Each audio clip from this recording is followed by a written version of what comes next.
अस्सलाम वालेकुम देसी क्वीन चैनल ते तुहाडा वेलकम किया जाता है। अज मैं तुहाडे लैके आलू मेथरी की रेसिपी जिंदे मैं अद्धा किलो आलू लेने, 15 मैं हरिया मिर्चां लिया ने, थोड़ा जिहा अदरक ते इत्थे मैं प्याज ते लसन दा कटिंग करके पेस्ट बना लिया है। मैं मेथरी रखी है बॉयल होने लई ते इत्थे मैं थोड़ा जिहा घी लिया है। घी च प्याज ते हरा मैं लसन यूज़ किया, इन्हां दा पेस्ट बना के विच पा दिता ते इनू करांगे फ्राई। इत्थे तुसीं घी कम या ज़्यादा अपनी मर्ज़ी के मुताबिक कर सकते हो। लाइट ब्राउन होने तक असीं इनू फ्राई करांगे। फिर इहदे विच हरिया मिर्चां ते अदरक दा पेस्ट पा के इनू चंगी तरह फ्राई करांगे। लाइट ब्राउन होने तक फ्राई करना है। इत्थे मैं इहदे विच पावांगी 1 टेबल स्पून नमक। नमक तुसीं कम या ज़्यादा अपनी मर्ज़ी के मुताबिक कर सकते हो। 1 टेबल स्पून मैं इहदे विच लाल मिर्च पावांगी ते हाफ टेबल स्पून मैं इहदे विच हल्दी पावांगी। 30 सैकेंड लई तुसीं इनू चंगी तरह भुन लैना ते उस तो बाद असीं इनू इहदे विच पावांगे थोड़ा जिहा पानी। नाल तुसीं पानी दा छट्टा लांदे जाना ते मसाले दी तुसीं भुनाई बहुत ही खूबसूरत जी करके करनी है। नमक मिर्च कम या ज़्यादा तुसीं अपनी मर्ज़ी के मुताबिक कर सकते हो।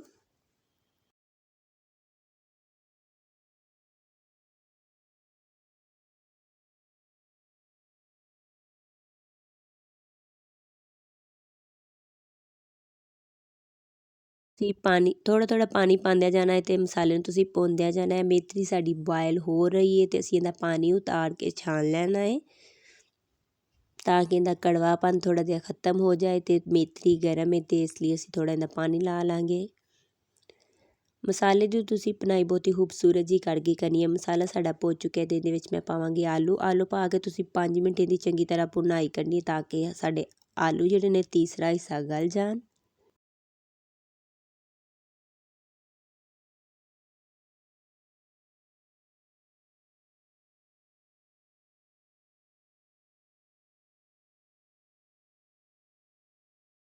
आलू साडे बहुत ही खूबसूरत जे करके भुज चुके हैं तो हुण असीं इहदे विच पावांगे मेथरी। मेथरी पा के तुसीं इहनूं चंगी तरह हिलाना है ताकि मसाला साडा जिहड़ा मेथरी च लग जाए। थोड़ा जिहा इहदे विच पानी सी ते मैं ढक्कन ला के थोड़ा जिहा रख दिता है। पानी वेखो इहदे विच काफ़ी ज़्यादा सी ते इसलिए इहनूं असीं हाई फ्लेम ते भुनांगे चंगी तरह ताकि इहदा पानी खुश्क हो जाए। ढक्कन तुसीं उतार देना है। इत्थे मैं हरिया मिर्चां दा ते अदरक दा थोड़ा जिहा तड़का लाया सी। थोड़ी हल्दी पा के ते ओह इहदे विच पाया ताकि साडा बहुत ही मज़ेदार मेथरी आलू तैयार हो जान। आलू मेथरी साडी तैयार हो चुकी है ते अगर वीडियो चंगी लगी होवे तो मेरे चैनल नूं सबसक्राइब करिया जे, आल नोटिफिकेशन नूं ऑन करिया जे। मिलदे आ अगली वीडियो च। अल्लाह हाफिज़।